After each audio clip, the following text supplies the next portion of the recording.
Today we will discuss. So first, the introduction. So head, the connection between the head and trunk is the main function. That is the neck. It is the cylindrical region. It is limited above by the lower border of body of mandible. Limited above by the lower border of the body of mandible. A line extending from the angle of mandible to the mastoid process. Superior nuchal line and external occipital protuberance. Its lower limit is formed from before backward by suprasternal notch of manubrium sterni, upper surface of the clavicle, acromion process of scapula, and a line extending horizontally from the later to the seventh cervical spine. This you have to remember, the extension of the neck. That is the extension of the neck. Now, your must-know zone is the structures in the anterior midline of the neck. The anterior midline of the neck. These are the structures of the anterior midline. Okay.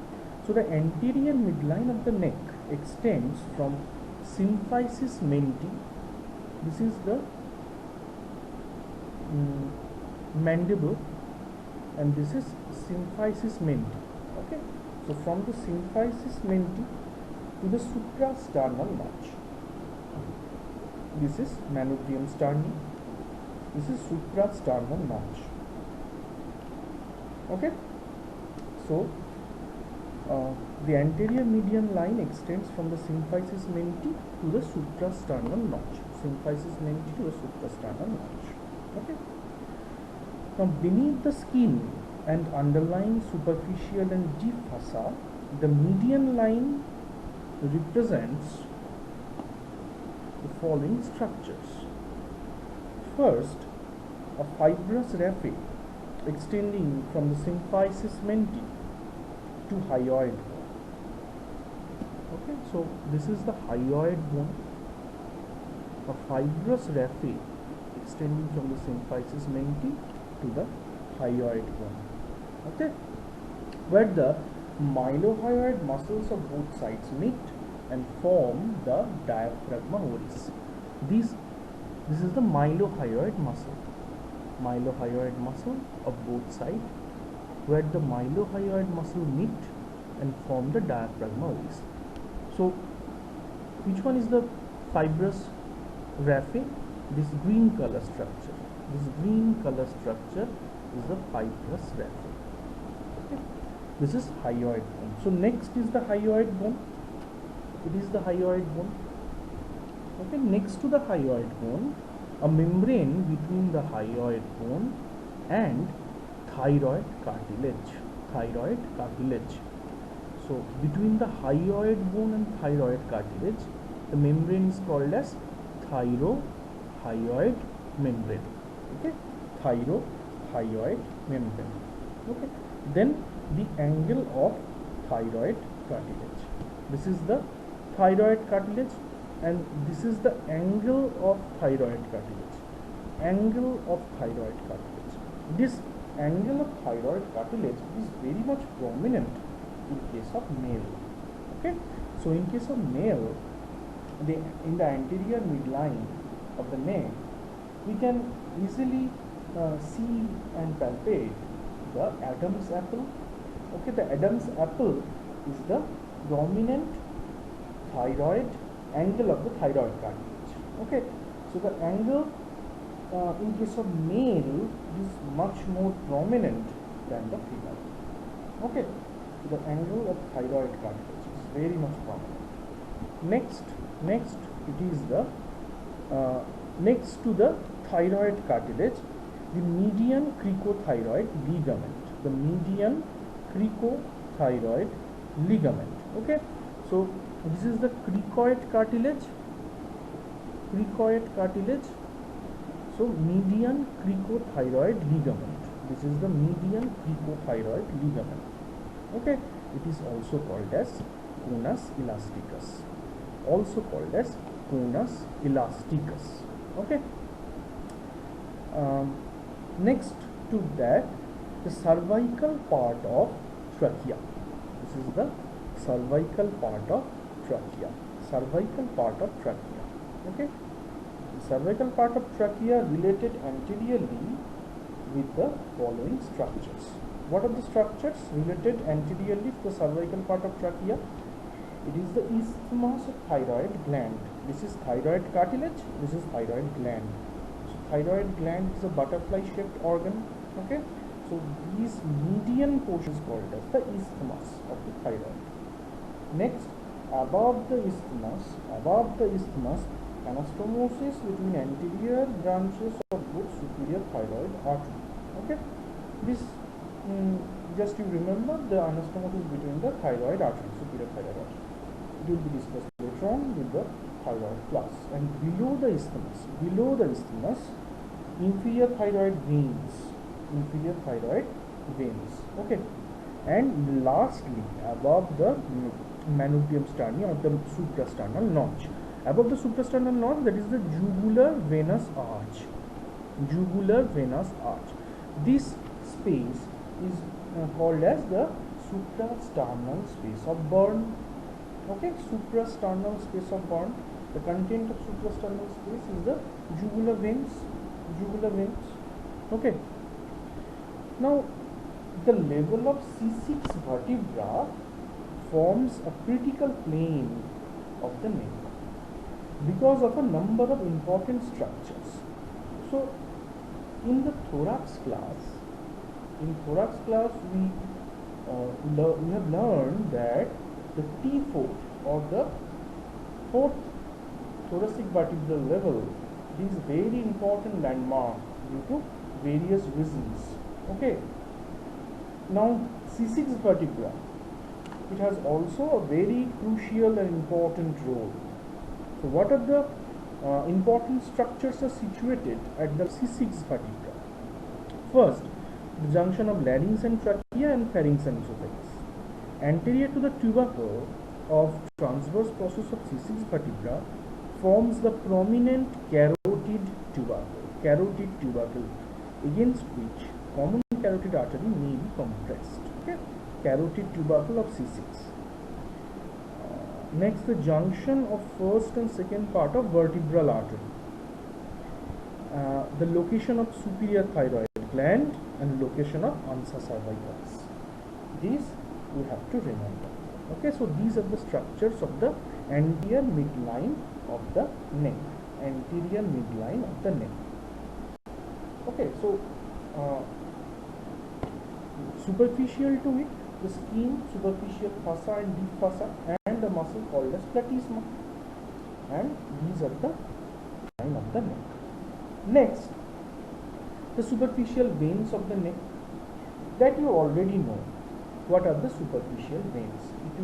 It was discussed in the scalp and face class. These are the superficial veins. Okay, so the supratrochlear, supraorbital vein, they form the angular vein, common facial vein, then the anterior and posterior division of the retromandibular vein. This is the retromandibular vein, anterior and posterior division. Now the anterior division of the retromandibular vein, they join and form the common facial vein. Okay, and the posterior division of the retromandibular vein, they join with the posterior auricular vein. This is the posterior auricular vein, and they join and they drain into the external jugular vein. Okay, so these are the superficial venous. Next, the superficial nerves of the neck. Superficial nerves are mainly derived from the these are the nerves, superficial nerves. So superficial nerves are mainly derived from these are the cutaneous nerve derived from the cervical plexus. Okay, so I had mentioned the term cervical plexus in the scalp class when the nerve supply of scalp it was discussed. So these are the nerves of cervical plexus. It will be taught in detail later on. So just see the picture now and try to remember a few names of these superficial nerves. Okay, the superficial nerves of the neck. Okay, now the important nerves are, among them important nerves are the accessory nerve, the spinal part of accessory nerve, content of posterior triangle. It is very much important. And this nerve, that is the supraclavicular nerve, three division, the lateral, intermediate branch and medial branch of the supraclavicular nerve, that is also very important. And some other nerves you may know, like the lesser occipital nerve, third occipital nerve and greater occipital nerve. Okay. Previous picture, this is the superior belly of omohyoid, and this is the inferior belly of omohyoid. Okay, so in front the anterior median line and below the superior belly of omohyoid. Okay, it's behind and above, and behind and below the anterior border of lower part of sternocleidomastoid, Okay, so behind and below. The floor is formed by the sternohyoid and suprathyroid muscle. Floor is formed by the sternohyoid and sternothyroid muscle. Now these two are the very important muscles, the sternothyroid muscle and sternohyoid muscle.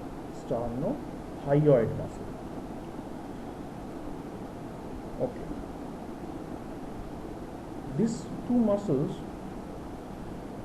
you can easily identify these two muscles when you see the cadaveric dissection. These two muscles can easily be identified. Okay, now the sternohyoid muscle, it's superficial and converge above, and sternothyroid muscle, it is deep and diverge above. Okay, so sternohyoid is the superficial muscle and converge above, and the sternothyroid muscle, it is the deep muscle and diverge above. That you have to remember. Okay, so what are the contents of the muscular triangle? No significant structure, just these two muscles. They can also form the floor, and beneath its floor lies the thyroid gland, larynx and trachea. Now a very important, that is the okay, this is the muscular triangle. This is the boundary of submental triangle. So submental triangle is a very small triangle, and it forms 1.5 boundary. Okay, so apex, the lower border of symphysis menti. So this is the apex, lower border of symphysis menti. Okay, base by the body of hyoid bone. This is the hyoid bone, the body of hyoid. Okay, so apex, base, sides by the anterior belly of digastric muscles of both sides. You see, this is the anterior belly of digastric. Okay, and floor by the mylohyoid muscles meeting at the median fibrous raphe forming diaphragmoids. This is the median fibrous raphe, where the fibers of the mylohyoid muscle meet at the center. Okay, so these two are the submental triangle. Okay, so what are the contents? Submental lymph node, you can easily see the submental lymph node. These are the submental lymph nodes, and commencement of the anterior jugular vein. Commencement of the anterior jugular. Next, the digastric triangle. Digastric triangle. First, the boundary of digastric triangle. Very easy to remember. Now, digastric triangle may be, sometimes it is also called as the submandibular triangle. Submandibular triangle. So, beneath the mandible, we can find the digastric triangle. Okay. So, what is the boundary? What are the boundaries of digastric triangle? Above the lower border of the body of mandible. Lower border of the body of mandible. Okay. That is the above boundary, upper boundary. Below and behind the posterior belly of digastric and stylohyoid muscle. Below and behind the posterior belly of digastric. This is the anterior belly.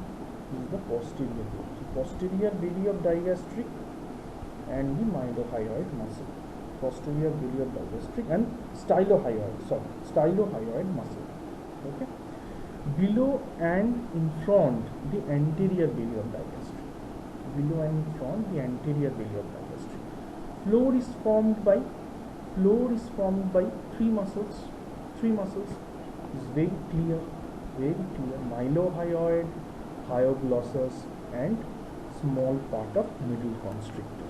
Okay, mylohyoid, hyoglossus, and small part of middle constrictor. These three forms the floor. Okay, from before backward. Okay, mylohyoid, hyoglossus, and the middle constrictor. Okay. Now, the digastric triangle is subdivided into anterior and posterior part by the stylomandibular ligament.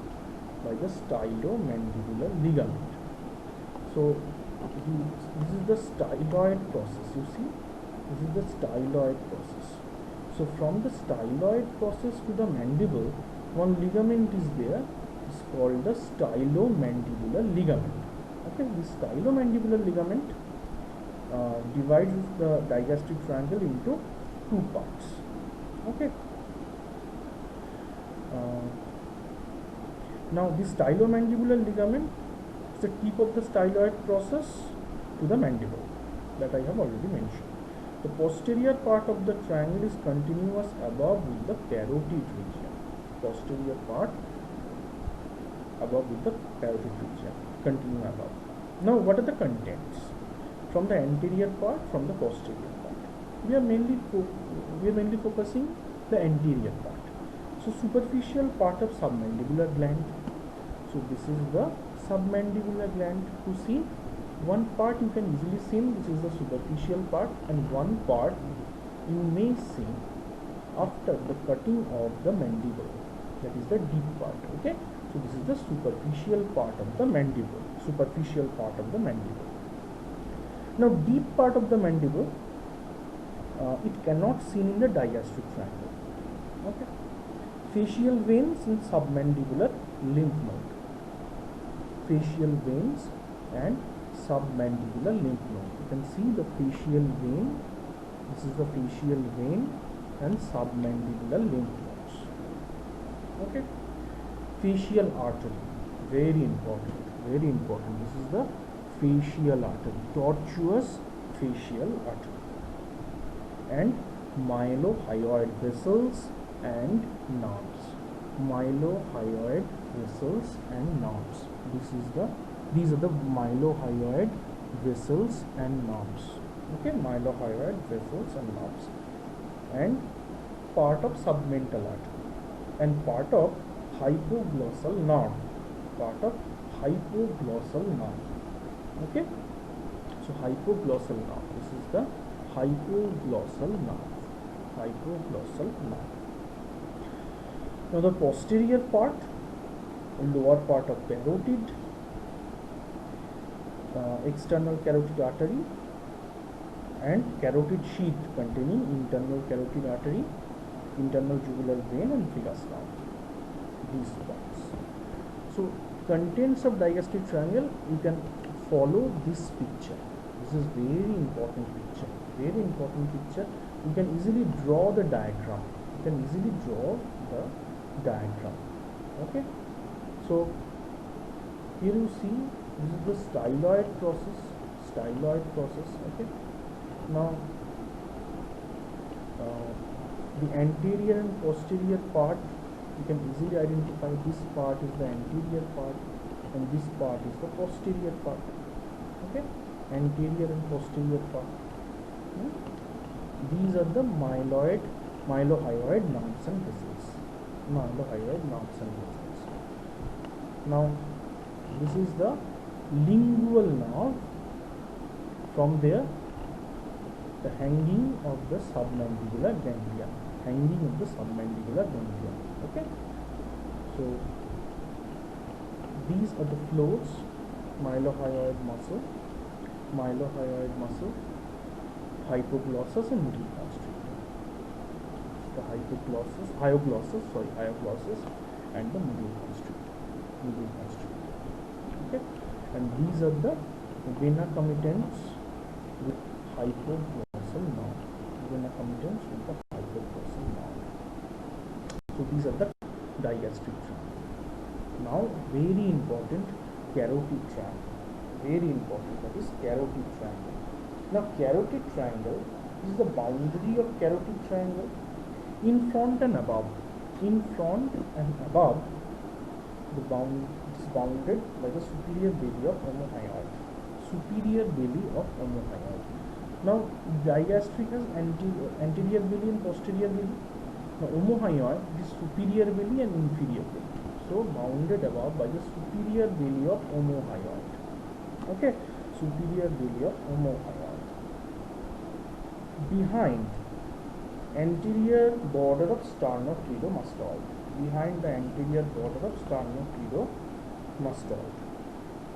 Okay, in front and above the posterior belly of digastric and stylohyoid muscles. In front and above the posterior belly of digastric and the posterior belly of digastric and the stylohyoid muscles. Okay, so this is the posterior belly of digastric. Okay, and floor is formed by the four muscles. What are the muscles? Hyoglossus. This is the cut end, hyoglossus.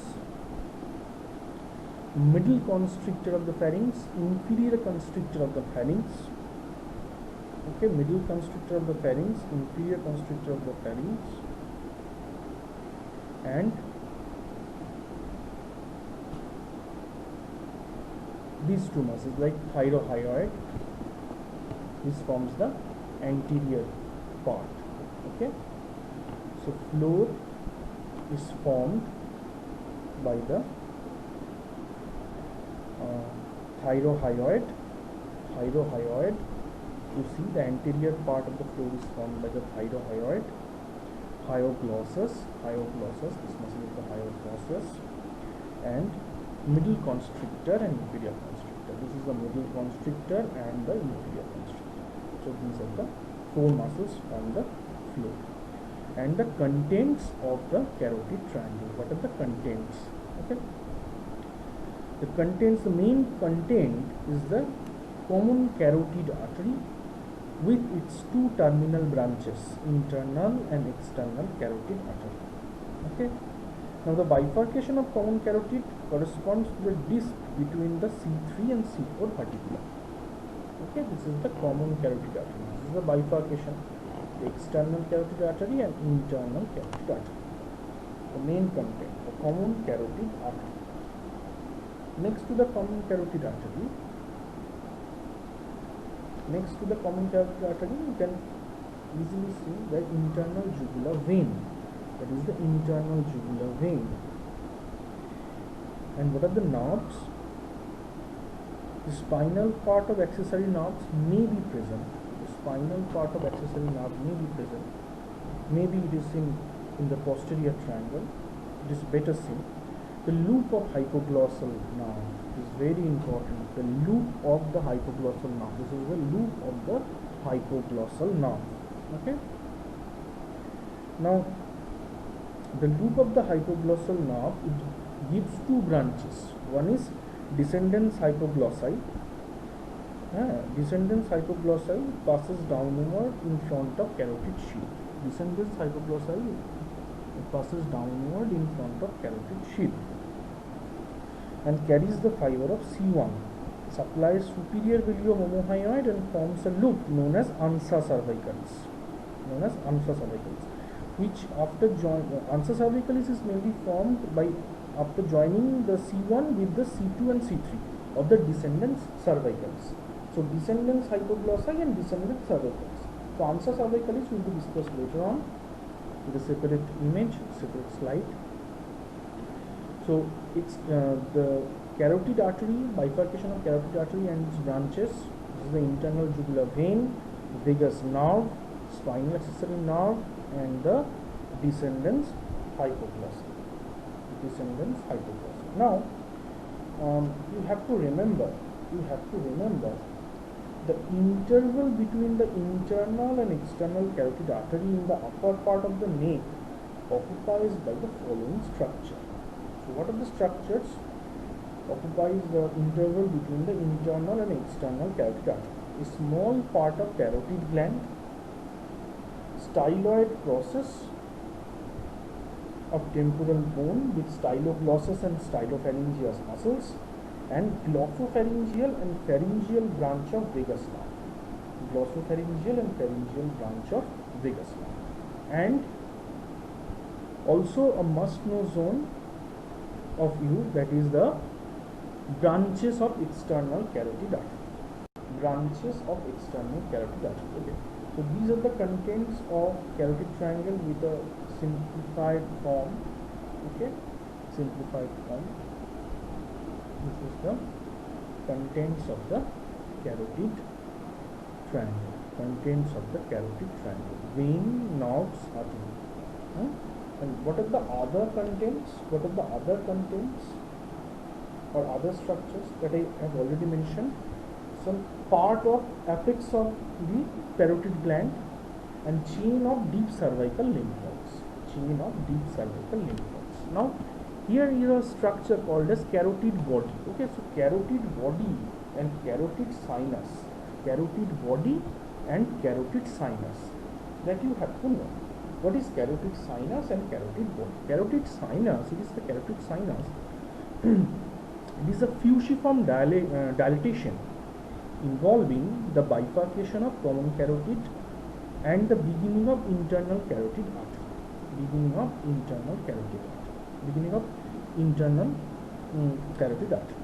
The wall of the sinus is thinner.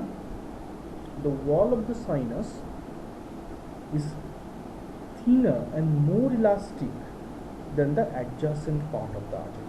It is very important. This line within quote, the wall of the sinus. This is a fusiform dilated part. The wall of the sinus is very much thinner and more elastic than the adjacent part of the artery. It receives the sinus branches from the glossopharyngeal nerve and twigs from the vagus and sympathetic trunk. So it receives the sinus branches from the glossopharyngeal nerve and twigs from the vagus and sympathetic trunk. The carotid sinus acts as a baroreceptor for controlling intracranial blood pressure. So stimulation of the sinus produces a reflex fall of blood pressure and slowing of the heart rate. Okay. So baroreceptor, these are the free nerve endings. Baroreceptor of the free nerve endings. Okay. The compression of this carotid sinus may lead to hypotension. Okay. So sudden attack of syncope and slowing of heart rate from rotation of head are occasionally observed in the patient with hypersensitive sinus. Such symptoms are known as the carotid sinus syndrome. So a patient suddenly moves his or her head to one side and hypotension occur, This is a result of carotid sinus syndrome, the completion of the carotid sinus.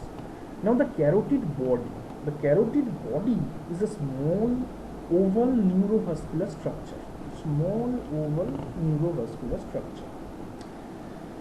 Situated close to the posterior wall of the carotid sinus. Okay, posterior wall of the carotid sinus. It receives rich nerve supply from the glossopharyngeal, vagus and sympathetic nerve, like the carotid sinus. The body is enveloped by a sheath cells and contains epithelial glomus cells. Okay, and it is developed from the mesoderm of third branchial arch. Okay, the carotid body acts as a chemoreceptor, sinus baroreceptor. The body chemoreceptor. Okay, so B not for B. Okay, carotid body chemoreceptor, carotid sinus baroreceptor. Okay, so chemoreceptor, monitoring the oxygen tension within the artery. So chemo means related with the chemical. So oxygen tension, monitoring the oxygen tension within the artery. Stimulation of the carotid body by anoxia produces reflexly rise in blood pressure and heart rate, and changes in the depth and rate of respiration. Okay. Now, one peculiar tumor is called as the potato tumor. Potato tumor is the enlargement of the carotid body. It's a peculiar tumor. The tumor moves transversely, shows transmitted pulsation, and often associated with slow pulse and attacks of fatigue due to pressure on the carotid sinus. Okay, so chemoreceptor, carotid body, baroreceptor, carotid sinus. Next, the branches of external carotid artery. You just have to remember the branches of external carotid artery. Internal carotid artery, branches of internal carotid artery will be discussed later on with the brain. Okay, so what are the branches of external carotid artery? The superior thyroid artery. Okay, the first branch, that is the ascending pharyngeal artery. Okay, let's start with the first branch, that is the ascending pharyngeal artery. Ascending pharyngeal artery is the first branch of external carotid artery. It is a very potent very potent MCQ and short question. What is the first branch of the external carotid artery? It is the ascending pharyngeal artery. Okay, ascending pharyngeal artery. So this is the common carotid artery. Bifurcation is the internal carotid artery and the external carotid artery. So just at the beginning of the external carotid artery, this is the first branch. Okay, this is the ascending pharyngeal artery. Now this is the superior thyroid artery. This is the thyroid gland. This is the superior thyroid artery. The number 3 is the lingual artery. It goes to the tongue. Lingual artery. Okay. Number 4 is the facial artery. Tortuous facial artery. Number 5, it is the occipital artery. Number 6, posterior auricular artery. Number 7, superficial temporal artery. And number 8, the maxillary artery. Okay, maxillary artery. You just have to remember the names of these arteries, these 8 branches, and it will be discussed further with the great vessels of head and neck. That in detail the branches of the external internal carotid arteries. Okay. Now at this level, first you have to remember the names of the external carotid artery, the branches of the name of the external carotid artery, and to read by your own in detail of these 3 to 4 arteries. 3 to 4 arteries. What are the arteries? Those are very important: facial, lingual, superior thyroid. These 3 arteries are very important. Okay, these 3 arteries you have to read in detail. Attached in the hyoid bone. All are attached in the hyoid bone: stylohyoid, mylohyoid, and geniohyoid. You have to remember the nerve supply. The stylohyoid muscle is supplied by the facial nerve and developed from the mesoderm of second branchial arch.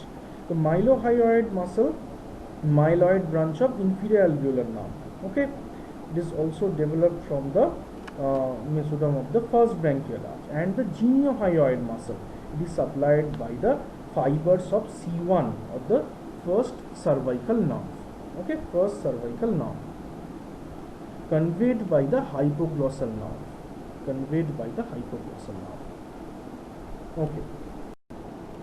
Next, the origin and insertion of the infrahyoid. Okay, this is the ansa cervicalis. You see, this is the hypoglossal nerve. So this nerve is called as the descendens hypoglossi, carrying the fibers of C1. Descendens hypoglossi. And these 2 nerves are the descendens cervicalis. Okay, C2 and C3. They join to form the ansa cervicalis. Okay, ansa cervicalis. Now, sometimes the ansa is not so complete. Ansa may be incomplete, and may be the dissociation between the descendens hypoglossi and descendens cervicalis. Okay. Now, what are the branches of ansa cervicalis? From the ansa cervicalis, these muscles are supplied by the ansa cervicalis: inferior belly of omohyoid, sternohyoid, sternothyroid, and superior belly of omohyoid. So, superior and inferior belly of omohyoid, sternohyoid, and sternothyroid. These all are the infrahyoid group of muscles. And geniohyoid and thyrohyoid. The nerve to geniohyoid from the C1, and nerve to thyrohyoid also from the C1 fibers. Okay. Location and relation of the ansa cervicalis, that I have already mentioned, that this is the anterior to the carotid sheath. The carotid sheath is formed mainly by the carotid sheath is mainly formed by these fossa. You know which fossa is formed the carotid sheath. The carotid sheath, in between the carotid sheath, the structures are the carotid artery, internal jugular vein, and the vagus nerve. Okay, and the vagus nerve. So you have to know the location of the ansa cervicalis. Okay. So the location of the ansa cervicalis, I have already mentioned, this is anterior to the sheath, very superficial and thin structure. Formed by the descendens hypoglossi and the descendens cervicalis.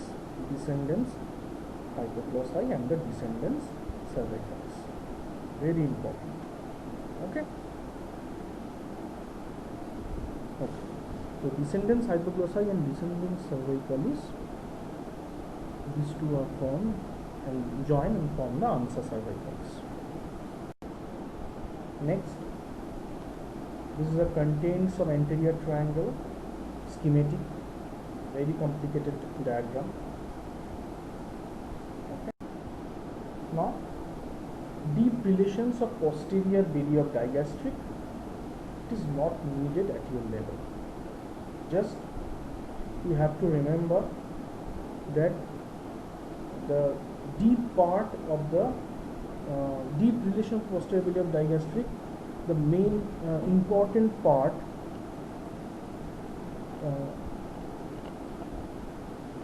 To know the deep relation, you have to know the branches in detail. You have to know the branches of the external carotid artery in detail. Okay, so this picture shows the deep relation. I think at your level it is not so needed. You just look into this and go through the diagrams. Part of sternocleidomastoid and 3 zones of deep surface of sternocleidomastoid. It is not so needed.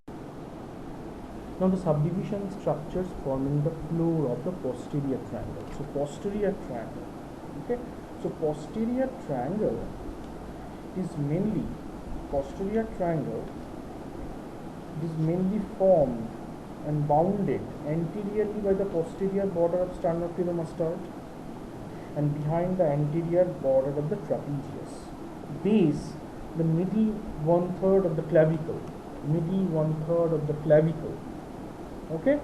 Apex is formed by the superior nuchal line of the occipital bone where the sternocleidomastoid and trapezius muscles meet.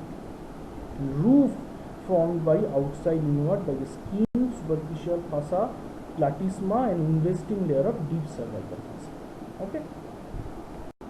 Next, the schematic diagram showing the floors and contents of posterior triangle.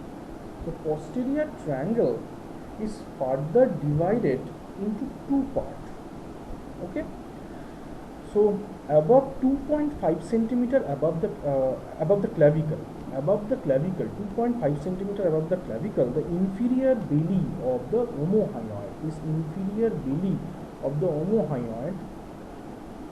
it crosses the posterior triangle obliquely and it divides into a large occipital triangle. It is a large occipital triangle and lower small supraclavicular triangle. Okay. So omohyoid is a part of infrahyoid muscle and consists of inferior and superior bellies. Okay.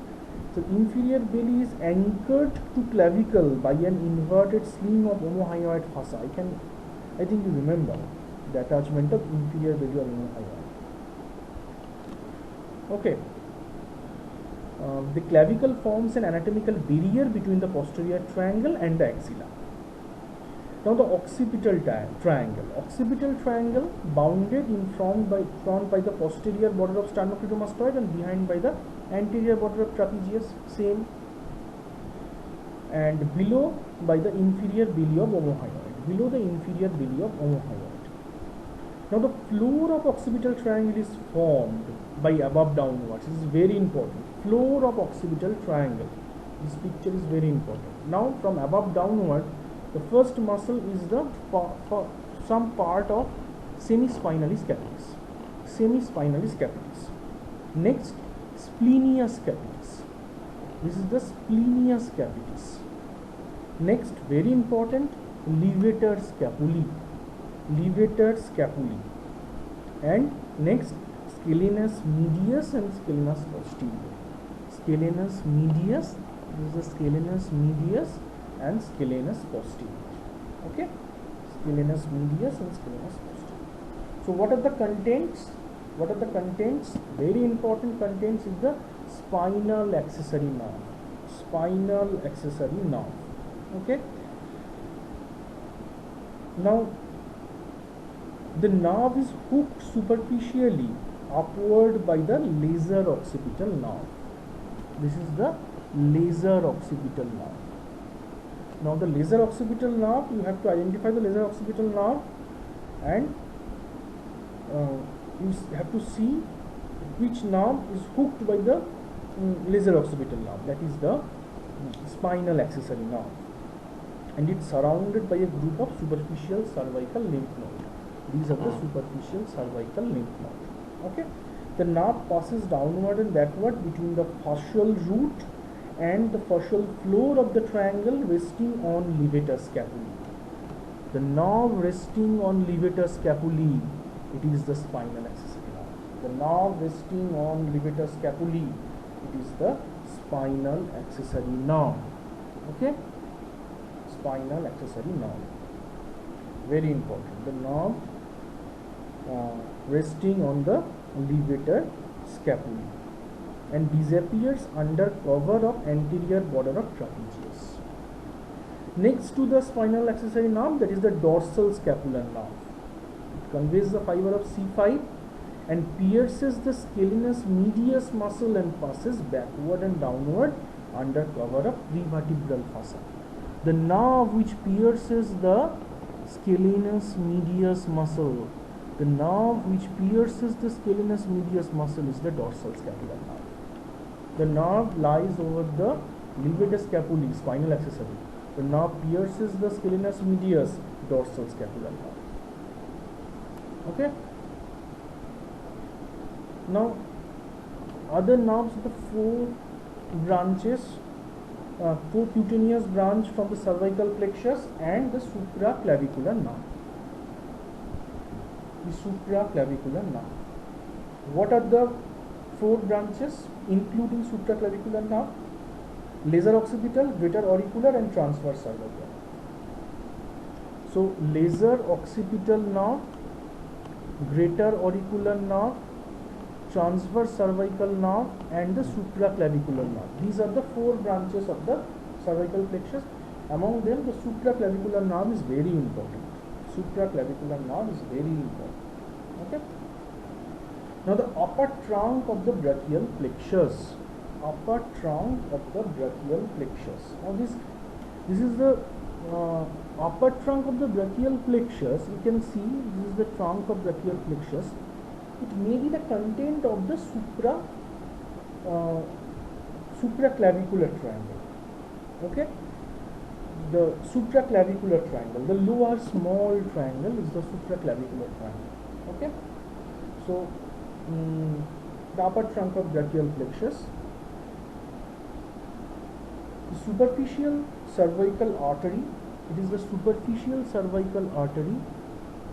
You see a branch of the transverse cervical artery. This is the superficial transverse cervical artery. Superficial transverse cervical artery is the content of the occipital triangle. Branch from the transverse cervical artery. Okay, and sometimes the occipital artery. Sometimes the occipital artery. Also, the transverse cervical vein. Transverse cervical vein is also present. Okay. Now, the supraclavicular triangle. Supraclavicular triangle above by the inferior belly of omohyoid, below by middle 1/3 of the clavicle, in front with the lower part of posterior border of sternocleidomastoid, and roof is formed by outside inward by the skin superficial fossa platysma and investing layer of deep cervical fossa. Okay. Now beneath the platysma and investing layer of deep cervical fossa, three diverging branches of supraclavicular nerve and by the external jugular vein. Now the floor is formed by the outer border of first rib, scalenus medius and first digitation of serratus anterior. First digitation of serratus anterior. What are the contents? Third part of subclavian artery. This is the third part of subclavian artery. Subclavian vein. Subclavian vein. Terminal part of external jugular vein. Terminal part of external jugular vein. Trunks of brachial plexus. These are the trunks of brachial plexus. Okay. So these are the contents you have to remember. Now, what are the branches of supraclavicular nerve? Branches of supraclavicular nerve. These are the three terminal branches. You can tell the three terminal branches of the supraclavicular nerve. Okay. Next,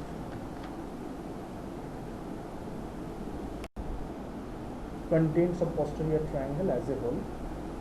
These are the contents of posterior triangle.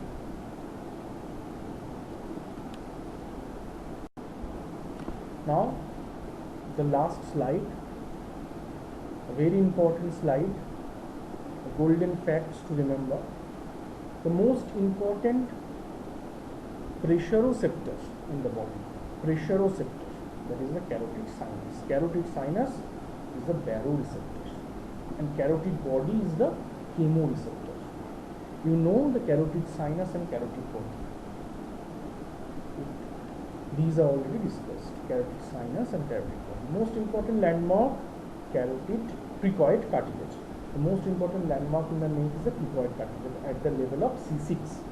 The commonest site of tracheostomy, retrothyroid, or behind the isthmus of the thyroid gland. The carotid tubercle or Chashiagnax tubercle or carotid tubercle is a prominent anterior tubercle of the sixth cervical vertebra, transverse process of sixth cervical vertebra. Now, carotid pulse or neck pulse, strongest arterial pulse felt posterolateral to larynx at the upper border of the thyroid cartilage. All the strap muscles of the neck are supplied by the branches of ansa cervicalis except, very important question, all the strap muscles of the neck are supplied by the branches of ansa cervicalis except the thyrohyoid muscle, which is supplied by the branch of hypoglossal nerve carrying the fibers of C1. Potato tumor already discussed. Arteriosclerosis of common carotid or internal carotid artery can cause cerebrovascular accident, okay, or stroke. These are the golden facts. Now your homework is to read thoroughly all the triangles and contents and the major arteries of the neck region, and better to say the vessels of neck region. You have to read by your own and make a diagram of the branches of the external carotid arteries, and the tributaries of internal jugular vein. Okay, so this you have to know. Any query or question you may post in your WhatsApp group.